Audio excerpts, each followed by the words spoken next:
gye yeebase wali mu Busiro amagumba gaabwe gayuuguma olwa Mao kyakoza DP tetondebwangako kubeera ku saidi y'abatujju y'abantu abafutyanka democracy.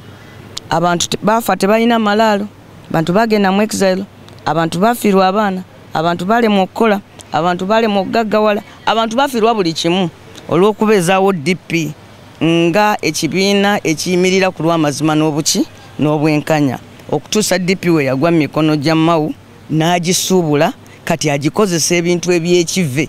Kiringa ng'omuntu oba okukwata omusiraamu n'amukozesa otunda embizi, oba kiringa ng'omuntu oba okukwata nze omukatuliki naddira nga ye musika wa paapa mu byekika n'agenda ate n'akola essabo. Kyekyo Mao kyakozesa DP. Ekikulu kiri nti n'etteeka lyabwe eryefu lye baakola wano ligamba nti engeri iPod gyeneetambulamu ejja kuva ku ebyo ebiragiro oba statutory instrument erikolebwani minister. Ng'ekyo kitegeeza nti minister nga tannakola statutory instrument eyo eryetteeka liba teritandika kukola. Up to now Mao tannakola statutory instrument etteeka lye gimulagira okukola alyoka enforcing ebya iPod. Naye kati y'omulaba nti etteeka aliteeka mu nkola nga ne mu mateeka terinatandika kukola teriteekeddwa kubeera nga likola because etteeka bwe bakutuma nti lino etteeka liritandika okukola oluvannyuma lwa kino omala kukola ekyo nalyo ne litandika okukola. So sente zonna ze beegabidde mu nnaku zino nga beekwese wansi w'etteeka eryo bazeegabidde mu bukyamu liri etteeka ekkadde lye likyakola. Naye ate n'engeri gye bakolamu kirabika olaba nti amateeka tebagakozesa kukola vendatta bwe gatyo nti eggwanga teriyomba n'abantu baalyo nti no nkulabye Kyagulanyi kankuyigganye etteeka teriba na maaso naye lino etteeka lirina amaaso. Mao kye yeerabidde nti sente ze twogerako si za kitaawe wadde si za muganzi we Museveni gye yafumbirwa. Sente zino sente z'abawi ba musolo ate kamubuulire omusolo gwa Uganda ebitundu 7.5 ku 100 gusasulwa Wakiso, Mukono, Mpigi ne Kampala.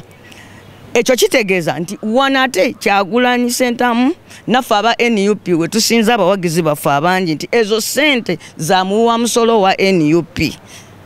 Era etteeka terisobola kuba nga ligamba mbu bw'olijja mu lukiiko.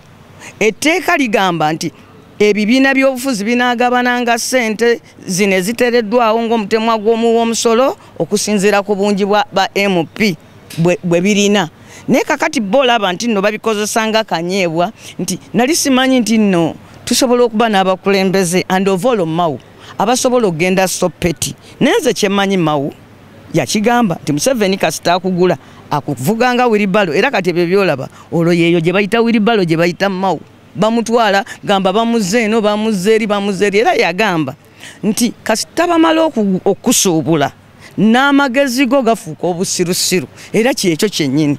Weewaawo tumumanyi nti mu by'amateeka si mukugu nnyo kubanga yero yatawozangako ku musango wadde ogw'obubbi bw'enkoko. Naye at least ekyo nze ndaba tekikwetagisa wadde okumanya amateeka okumanya nti ebyo byakola biri bweru waki w'amateeka.